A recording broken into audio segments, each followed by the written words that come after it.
Ayaw ko, hindi maaari. Biglang napaisip ang taxi driver. Sabi ng driver, ano plano mo ma'am? Gusto mo gantihan mo asawa mo?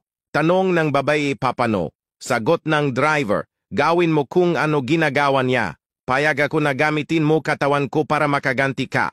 Napaisip ang babae at maya-maya ay sumangayon ito sa sinabi ng driver.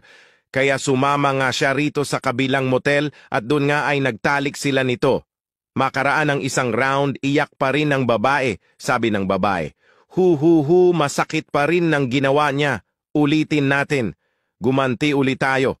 Natuwa naman ang driver at inulit nga nila muli ang pagtatalik at naka 5 round pa muli sila dahil sa pagkatapos ng bawat round ay lagi pa rin sinasabi ng babae na nasasaktan pa rin siya kaya kailangan pa rin niya gumanti. Makalipas ang pang-6 na round, lupaypay si Manong driver at bigla nagsalita ang babae. Sabi ng babae, napakahayop talaga ng asawa ko. Masakit pa rin ang ginawa niya. Gumanti pa tayo hu.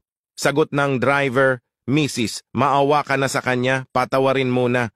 Kung di mo mapatawad, hiwalayan mo na. Huwag ka na gumati. Umuwi ka na. Ihahatid na kita sa bahay mo.